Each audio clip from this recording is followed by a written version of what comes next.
18 дугаар бүлэг. Тус чулуун агуун хаан нэгтгээс ус туслах чимээ сонсогдно. Энэ хаан юм бэ? Би чулуун дээр сум ихсээр байлаа. Зинхүү өмнө минь сүхрэн сууж алчуур өглөө. Миний гэр гэж хэлж болно. Шяан, одоо битээ үйл да. Би алчуурыг нь авч нүрээ арчингаа хоолоогоо зангируулан. Би тэнэгч гэсэн аав ээж хоёр надад маш сайн байсныг санана. Шифуч бас үргэлж сайн байсан. Тэгээд яагаад ээж аавыг минь алсан юм бэ? Яагаад надад худал хэлсэн юм бол гэлээ. Зихүү чимээгүй байснаа. Шаан, чи одоо шинэлийн урсгал руу буцаж чадахгүй. Цаашдаа яах гэж байна гэж асуув. Би бодож үзээгүй. Шанзи толгоос хэсэрлээ. Би Шифуг зогсон. Шифу намайг дахиж хүсэхгүй бах. Би ч шинэлийн урсгал руу буцмааргүй байна. Гэртээ бас буцаж чадахгүй. Би мэдэхгүй. Зихүү миний гараас чанга атган чимээгүй ширтэв. Түүний бараа нүднийг үнд нийл ягаан туяаг ялсхийг шиг болов. Тэгвэл одооноос хоёулаа хамт амьдрий. Тэхүү. Тэр гараа сунган хацар дээр минь илв. Яагаад ч юм энэ л надад нэг л буруу санагдаж би зайлахыг хүссэн ч түүний гар аль хэдийн холчихсон байлаа. Чи миний эхнэр болж болно. Би чамд Шифугээс ч сайн хандна. Худлаа хэлэхгүй. Бас чамайг хизээч орхихгүй. Би хэсэг түүн рүү харснаа. Гэхдээ Шифу одоо хүртэл зөвшөөрөөгүй шүү дээ гэлээ. Зихүү хэсэг гайхснаа инэв. Шифу гэж үү? Тэнэг охин минь. Тэр танаа гэр бүлийг бүхэлд нь хидуулсан. Чи одоо хүртэл түүнийг Шифу гэж бодсоор байгаа юм уу? Нүднээс минь нулимс дахин туслав. Би түүнийг дахиж Шифу гэж бодож болохгүй юм уу? Яач бодсон Шифу надад үнэхээр сайн байсан шүү дээ. Болохгүй. Ийм зусан өшөөтэй болсон хойно та хоёрын багш шавийн холбоо үргэлжлэх аргагүй. Зихүү миний гараас чанга атгав. Тэгээд татгалзах аргагүй мэт зөөлөн өнгөөр би чамтай гэрлээд Шифугийн чинь оронд чамайг асарч халамжлая. Зөвшөөрхүү гэв. Би өөрийн нулимс түүний гар дээр туслахыг ширцээр байгаад айжуухан толгоогоо төглөө. Зихүү инээмсэглэн босч толгойг минь илв. Шаан, сайн байна. Манай удмын нэг ёс байдаг юм. Манай гэр бүлд орж ирж байгаа хүн энэ имээс нэг аягийг уух ёстой. Тэгвэл би надтай хамт амьдрахад илүү тохирно. Уух уу? Би бодож чадалгүй толгой төхөв. Зихүү хэсэг алга босноо удахгүй улаан өнгийн эмтэй аяг барьсаар эргэж ирлээ. Би юу ч хижгэлгүй бүгдийг залгичхав. Загсны үнэртэй мэт татлаа чихэрлэг бүлээн амт аманд тарлаа. Яг л цус залгисан юм шиг. Чээж минь хүнд оргив. Зихүү баяртайгаар толгойг минь нилээд чулуун орлоо зав. Энэ хоёр өдөр чамайг их ядарсан бах. Очоод амар. Үнэндээ би унтмааргүй байлаа. Гэвч яагаад ч юм түүний үгийг сонсмогц хөл минь өөрөө хөдөлж чулуун орлоо очоод дуулууртай хөвчөв. Нүдээ анлаа. ертөнц тэр чигтээ харанхуй болов. Толгойд минь шинэлэн урсгал, финсвэшн харш, бас Шифугийн царай ээлжлэнэ. Нэг мөчөд инээмсэглэж, дараагийн мөчөд уурлаж байгаа Шифу. Би дахиж тийм Шифуг харахгүй гэж бодлоо. Зихүү сүт бүсгүй болсон хойно энэ чулуун агууд л амьдрах бах. Би аваас гадагш гарахыг ч хүсэхэ болов. Гадаа гарвал намайг идэх мангасууд байдаг юм шиг санагдана. Бүр үнэхээр залхуу болчихлоо. Энд надаар хувцас угаалах хүн байхгүй, ор хураалгах хүн байхгүй. Сэвэрдүүлж номныхоо хууцыг эргүүлэх дуртай хүн ч байхгүй. Зихүү ихэнхдээ эзгүй. Би өдөржин чулуун орон дээр суусаар хэдэн цаг болж байгааг ч хэдэн өдөр өнгөрснийг ч мэдхээ болов. Юу ч хийхгүй тайван амьдарч байгаа мэт татлаа огт амар санагдсангүй. Хүнд чулуу чэйжин дээр минь дараад байгаа мэт амьсгалд хүртэл хэцүү байлаа. Тэр өдөр Зихүү буцаж ирэв. Би агуун агаар муухай чэйж тавьтуулан байна гэж гомдлоход тэр бодол нь өөр газар байгаа мэт инээмсэглээд уушлаарай. Надад зүрх байхгүй болохоор чээж тавьчих ямар байдгийг мэдэхгүй гэв. Зүрх. Би ойлгосонгүй. Гэхдээ хүн болгон зүрхтэй биз дээ? Энд байдаг. Үүнийгч бас Шифу надад зааж өгсөн.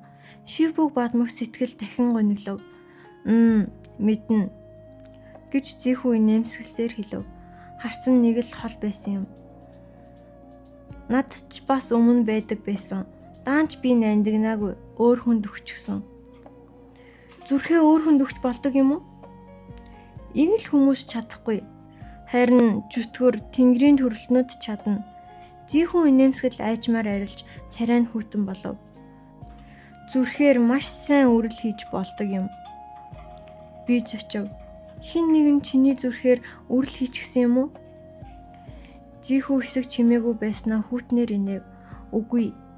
Би өөрөө сугалж аваад үрэл болгосон. Тэгээд өөр хүнд өгсөн. Тэр үнийг яг л юу ч биш мэт ярив.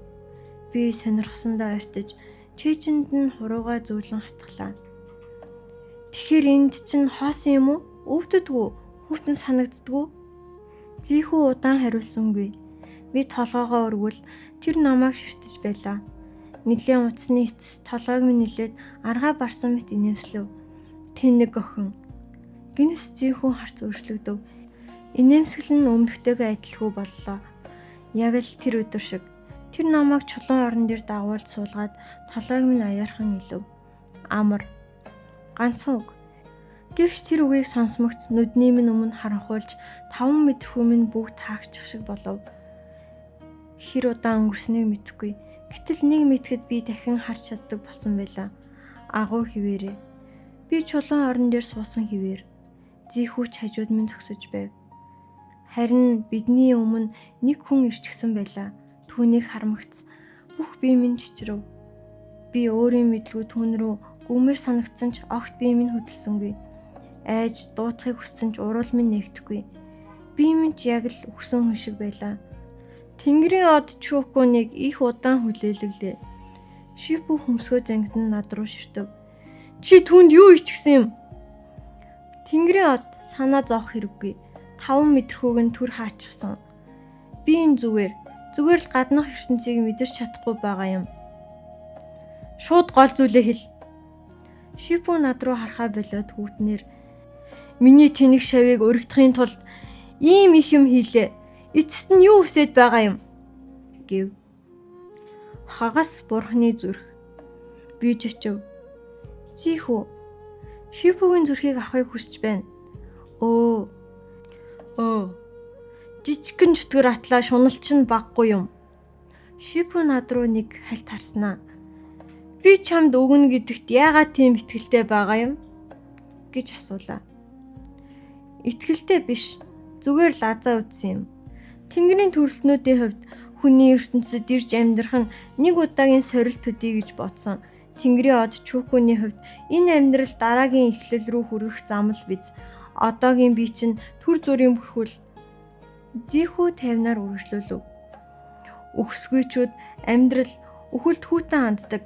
Гэтэл Тэнгэрийн од энэ тэнэг охинд бусдаас онцгой ханддаг. Тиймээс би мөрий тавьсан. Надад амьдрах ганцхан сар үлдсэн болохоор чамайг гомдоо хосч айх зүйл алга. Миний ботсон зүв бэж. Шаан чамд ингэж хандсан байхад хүртэл чи бидний араас хүрээд ирлээ. Шипу нүдээ үл ялэг нарийнсан ташураа чангатхав.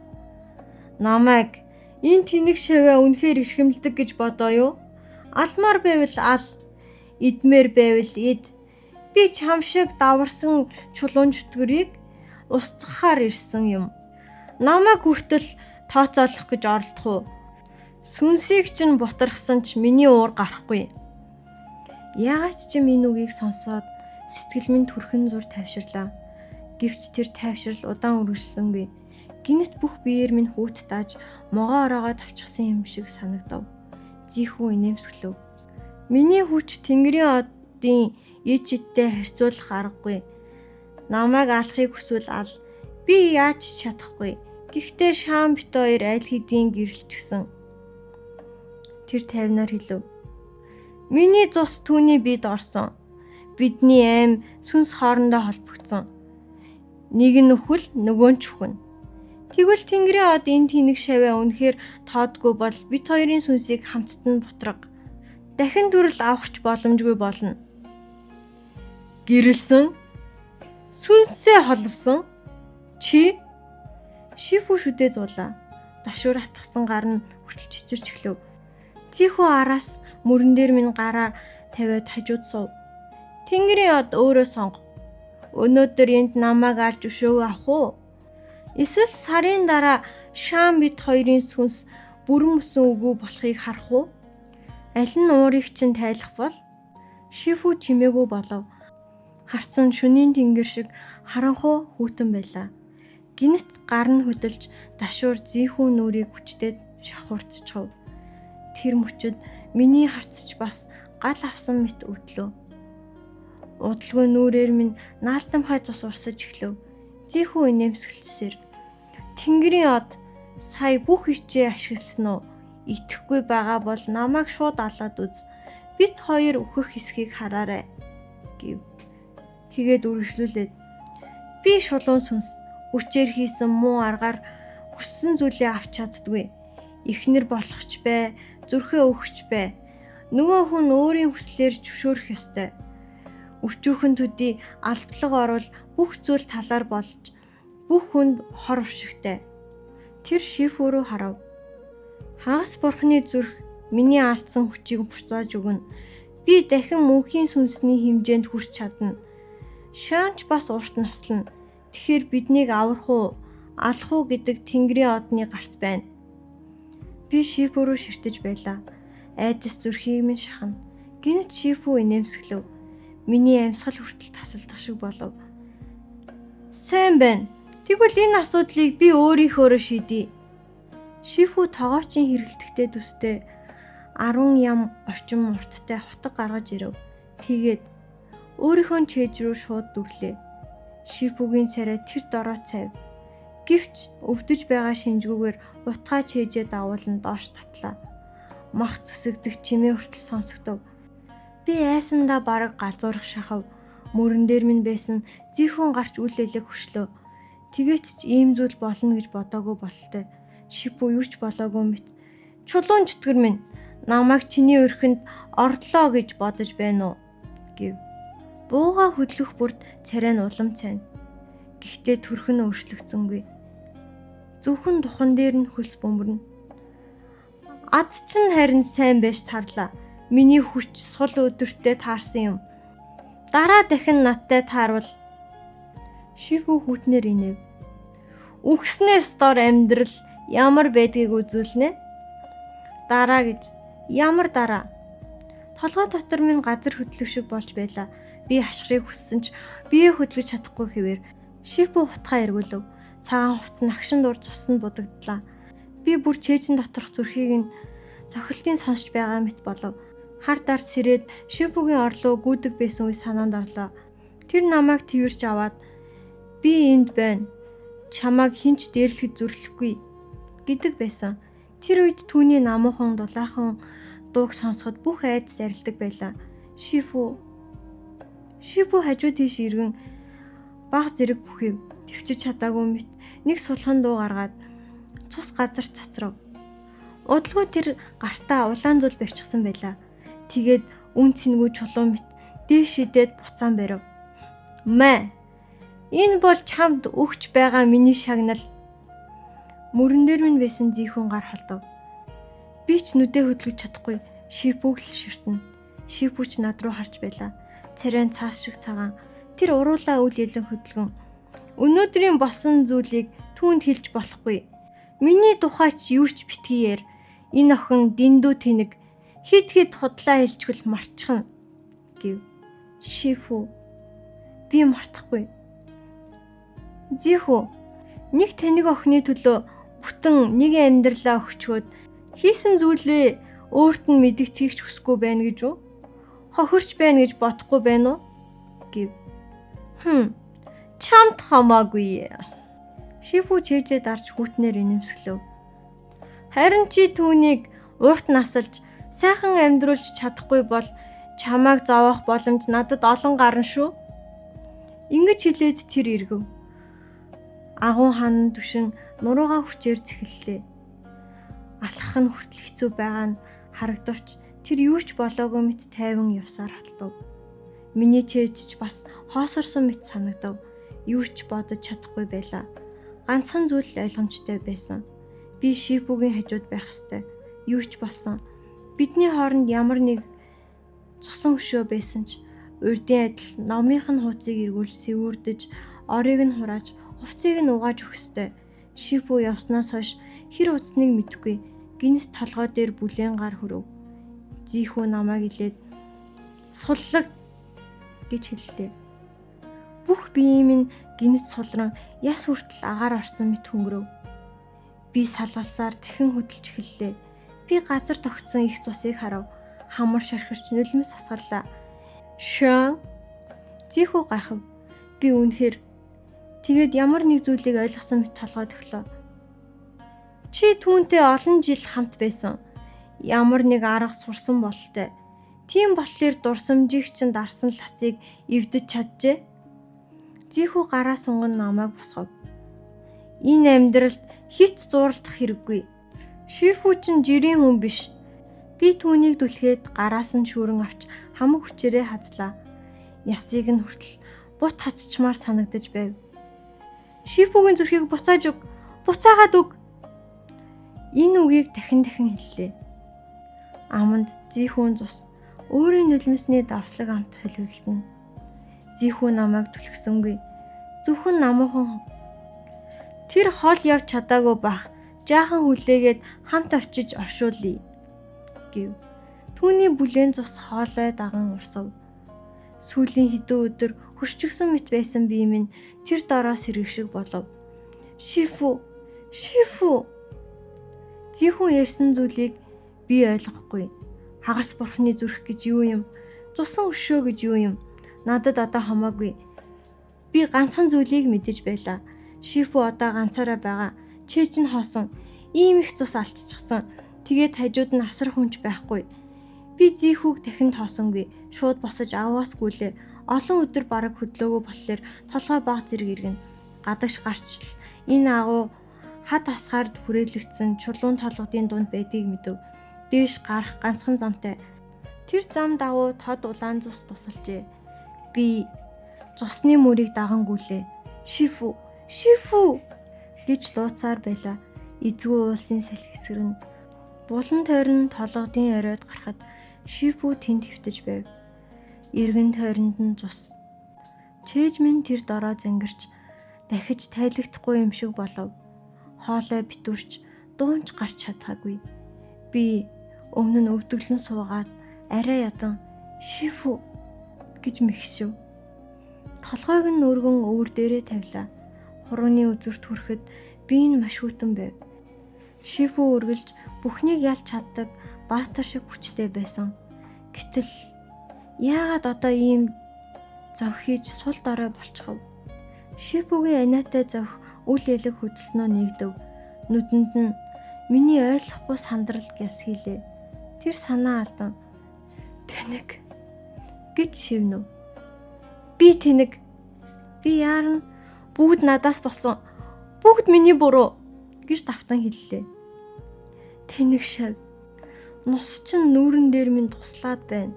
Бохир муухай юм. Шифу гараа өргөх гэж оролцсон ч талдаа хүрээд хүч нь барагдан буцаа унлаа. Би гараас нь татгаж нүрээ наан уйлав. Шифу санаа алдав. 10 жилийн өмнө яан гэр бүлийг хядуулах нь миний санаа байгаагүй. Гэхдээ 30 гаруй хүний аим шинэлэн урсгалын гарт үргэцсэн нь үнэн. Намайг буруутгамаар байвал буруутга. Би буруутгахгүй. Би толгой сэгсэрлээ. Шифу буруутгахгүй. Би Шифутэй хамт Фэнсюшан харш руу буцна. Намын хууцыг чинь эргүүлж өгнө. Сэвүүрдэн хөл нурууг чинь барина. Би дахиж хизээш нь хүрхэсгүй. Надад зөвхөн Шифу хэрэгтэй. Хоёулаа буцъя. Гэртээ харъя. Сонин юм да. Шифу тэнгэрийг нэвт харж байгаа мэт тайван харагдав. Дуу нь улам сулрав. Би тэр тэнгэрийн өрхөнд ороогүй. Чамд ч ялагдаагүй. Шифу шүдэн 100 Зүгээр л хувь тавиланг ялч чадсангүй. Тэр хэсэг амсгаадав. Ялч чадахгүй юм бол болидо. Чи намайг аварсан. Би чамайг аварлаа. Өмнөх амьдрал, энэ амьдрал бид. Шипу үнэхээр ядарсан болтой. Нүдээ айжуухан анаад тооцоо тэнцлээ гэж шивнэв. Буцъя, хоёлаа буцъя. Надад үүнээс өөр хэлэх үг олцсонгүй. Салхи бидний эргэн тойронд эсгэрнэ. Шипугийн зүрхийг сугалчихсан төдийгүй минийхэгч хамт авчихсан мэт санагдав. Дотор минь тэр чигтээ хосорчээ. Шан! Хэр удаан Шипуг тэрэн сууснаа мэдэхгүй. Гинэт чанхтуу сонсогдов. Зийхүү байлаа. Тэр надаас хоёрхан алхмын зай зогсоод аяархан. Би түүний хүслийг биелүүлнэ. Цаашдаа Шипугийн чин оронд чамааг асарна. Түүний чамд ханддаг байсан шиг хандна. Битгий ингэж гуйнагл гэв. Би манарсан мэт түүн рүү хардлаа. Дараа нь Шипугийн хоосон чэйжинд гараа хүргэв. Толгойд ганц бодол эргэлдэнэ. Шипу сайн хүн биш байж болно. Гэхдээ тэр надад сайн байсан. Энэ ертөнцид түүнтэй адил хүн байхгүй. Дахиж хинч миний Шипу болж чадахгүй. Дахиж хинч гараас минь хатгаад Финсвэшн хаш руу дагуулж чадахгүй. Би буцаж чадахгүй болсон. Би Шипугийн биеийг улам чанга тэврээд хідэн алхам ухрав. Уулын салхи чихэн дисгэрнэ. Тэнгэр надаас улам холдон одно. Бүх зүйл бүдгэрч байлаа. Зөвхөн Шипугийн хүтэн биел миний хажууд байв. Би түүнийг хүлээн, үргэлж хүлээн. Хизээ нэгэн өдөр нартай нэгэн үдээс хойш утлагын утаа намуухан суунаглах тэр мөчөд түүний дууг дахин сонсдол хүлээн. Шошонзи наашир. Би нүдээ анлаа. ертөнц нам гүн болов. Сүнс хураагчид намайг гинжлэв. Би алхамаар хүсний ертөнц рүү үргэлжлэх замаар алхлаа. Алхам бүртээ хамт дурсамжууд минь эргэн ирэв. Тэнгэрийн орон, хүсний ертөнц, юэлогийн сүм, гүр, мартагнуулах шүл, хехэ, чүкүн. Чи энэ удаа ёстой баллаж орхилоо. Үнэхээр баллаж орхилоо.